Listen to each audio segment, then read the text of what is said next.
ചെന്നൈയിൽ മദ്യലഹരിയിൽ റെയിൽവേ സ്റ്റേഷന്റെ മുകൾ നിലയിൽ നിന്ന് യുവാവിനെ തള്ളിയിട്ട് കൊലപ്പെടുത്തി. ലൂയിസ് എന്നയാളാണ് മരിച്ചത്. മൈലാപ്പൂർ സബർബൻ റെയിൽവേ സ്റ്റേഷനിലാണ് സംഭവം. CCTV ദൃശ്യങ്ങൾ 24-ന് ലഭിച്ചു.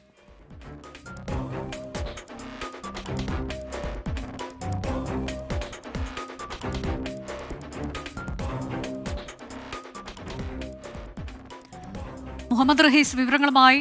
മദ്യലഹരിയിലായിരുന്നു കൊലപാതകം. ഈ പ്രതികളെ പോലീസ് പിടികൂടിയോ?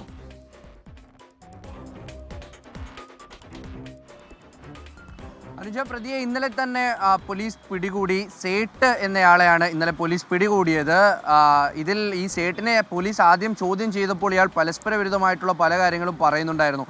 അതിന് പിന്നാലെ ഇന്ന് ബോധം വന്നപ്പോൾ ഇയാൾ പറഞ്ഞ കാര്യവും നിർണായകമാണ്. ഇയാൾ പറഞ്ഞത്, എനിക്ക് എന്തിനാണ് ഈ ലൂയിസിനെ തള്ളി തറയിലിട്ടത് എന്ന് അറിയില്ല എന്നാണ്. കാരണം അത്ര മദ്യലഹരിയിലായിരുന്നു ഇയാൾ ഈ സബർബൻ റെയിൽവേ സ്റ്റേഷനിലേക്ക്, മൈലാപ്പൂരിലെ റെയിൽവേ സ്റ്റേഷനിലേക്ക് വരുന്നതിൻ്റെ മറ്റ് CCTV ദൃശ്യങ്ങളൊക്കെ പോലീസിന് ലഭിച്ചിരുന്നു.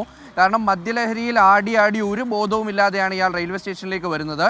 ശേഷം മുകളിലത്തെ നിലയിലെ പ്ലാറ്റ്ഫോമിലേക്ക് കയറുന്നു. ട്രെയിൻ കാത്തുനിന്ന ലൂയിസിന് അടുത്തേക്ക് വരുന്നു. ഇയാളുമായി അടിയുണ്ടാക്കുന്നു. ലൂയിസ് ഇതിൽ നിന്നും ഒഴിഞ്ഞു മാറാനൊക്കെ ഒരുപാട് ശ്രമിക്കുന്നതും ഈ ദൃശ്യങ്ങളിൽ നിന്ന് വ്യക്തമാകും. ശേഷം അങ്ങോട്ട് ചെന്ന് ഇയാളുമായി അടിയുണ്ടാക്കി ഇയാളെ തള്ളി താഴേക്കിടുകയായിരുന്നു. ഈ മുകളിലത്തെ നിലയിൽ നിന്ന് താഴെ വീണ ഉടൻ തന്നെ ലൂയിസ് രക്തം വാർന്നു മരിച്ചു. സംഭവ സ്ഥലത്ത് വെച്ച് തന്നെ മരിച്ചിരുന്നു. അവിടെയുള്ള യാത്രക്കാർക്കോ അല്ലെങ്കിൽ റെയിൽവേ അധികൃതർക്കോ ഒന്നും എന്താണ് സംഭവിക്കുന്നതെന്ന് മനസ്സിലായിരുന്നില്ല. പിന്നീടാണ് ഇയാളെ പോലീസ് ചോദ്യം ചെയ്തപ്പോൾ മദ്യലഹരിയിൽ സംഭവിച്ചു പോയ ഒരു കൊലപാതകമാണ് എന്ന് പ്രതി പോലീസിനോട് പറഞ്ഞത്. അനുജ, ശരി, ചെന്നൈയിലാണ് മദ്യലഹരിയിൽ ഒരാളെ തള്ളിയിട്ട് കൊലപ്പെടുത്തിയത്.